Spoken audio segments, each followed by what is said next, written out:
नूर को कितना बर्दाश्त किया होगा मेरी मासूम। वो चीज जो कभी मुझसे करीब रही हो उसे कभी खुद से दूर नहीं किया। इसे खत्म कर चुके हो। नूर इस घर में रहेगी या नहीं ये मेरा फैसला है। मेरी हर मुझे इस कमरे बल्कि इस कमरे की जीनत बनाए रखा हुआ है, मुझे इसी तरह मारा होगा ना। मैं कैदी बना के रखा है, गुलाम बना के। तुमने खुद ही कहा था कि तुम इस लड़की से सारे रिश्ते। ड्रामे की नेक्स्ट एपिसोड में आप देखेंगे जब जुल्फ़कार नूर के बगैर अकेला घर वापस आता है तो उसकी अम्मी परेशान होकर पूछती है बेटा नूर को साथ क्यों नहीं लाया। जुल्फ़कार टूटे दिल के साथ कहता है अम्मी वो मुझे धोखा दे रही थी, वो आज भी सलार से मोहब्बत करती है।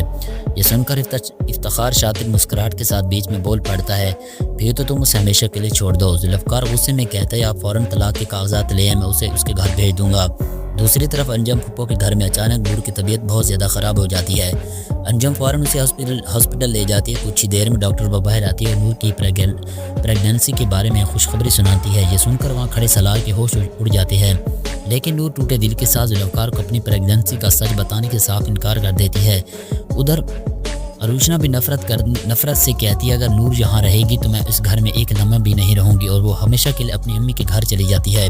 जब मारिया को ये खबर मिलती है कि जुल्फ़कार नूर को छोड़ रहा है तो वो बेशर्मी से जुल्फ़कार के घर आ जाती है और कहती है तुम मुझसे शादी कर लो, लेकिन जुल्फ़कार उसे जलील करके धक्के मारकर घर से निकाल देता है और चीख उठता है मेरी ज़िंदगी में तुम्हारे लिए कोई भी जगह नहीं, फ़ौरन यहाँ से निकल जाओ। कहानी का सबसे बड़ा धमाका तब होगा जब अगले दिन जुल्फ़कार एक रेस्टोरेंट में जाता है। वहाँ अचानक उसकी नज़र सलार और इफ्तिखार शाह पर पड़ती है।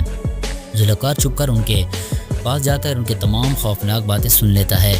इफ्तिखार कह रहा होता है कि जुल्फ़कार ने उसे छोड़कर नूर की जान बचा ली, वरना मुझे मजबूरन नूर की तरह नूर को भी हमेशा के लिए मारना पड़ता। इस पर सलार एक कांप उठने वाला राज बताता है कि नूर हमला है। इफ्तिखार घबराता है लेकिन सलार तसल्ली देते हुए कहता है कि तुम फिक्र न करो, मैं डॉक्टर से बात कर लिए, वो नूर को ऐसी दवा देगी कि उसका बच्चा ज़ाया हो जाएगा।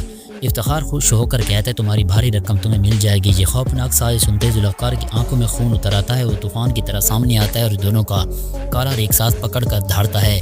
तुम्हारी हिम्मत कैसी हुई मेरी पीठ पीछे इतना घिनौना खेल खेलने की। जुल्फ़कार उसी वक्त पुलिस को बुला लेता है। पुलिस फ़ौरन पहुंचती है और इफ्तिखार को नूर की जान लेने के जुर्म में और सलार को ज़्यादती के जुर्म में गिरफ्तार करके घसीटते हुए ले जाती है। उसके बाद जुल्फ़कार रोते हुए नूर को लेने अंजम फूफो के घर पहुंचते, लेकिन नूर उसके साथ जाने से साफ इनकार कर देगी और कहती है तुम मुझ पर यकीन नहीं किया, अब हकीकत सामने आ गई तो लेने आ गए। जुल्फ़कार हाथ जोड़कर माफ़ी मांगता है मुझे माफ़ कर दे नूर, मुझसे बहुत बड़ी गलती होगी, लेकिन जो कुछ मैंने अपनी आंखों से देखा कोई भी मेरी जगह होता तो यही करता। तब अंजम फूफो नूर को समझाती है बेटा तुमसे वो सच्ची मोहब्बत करता है, इसी वजह से तुम्हें उसके साथ जाना चाहिए।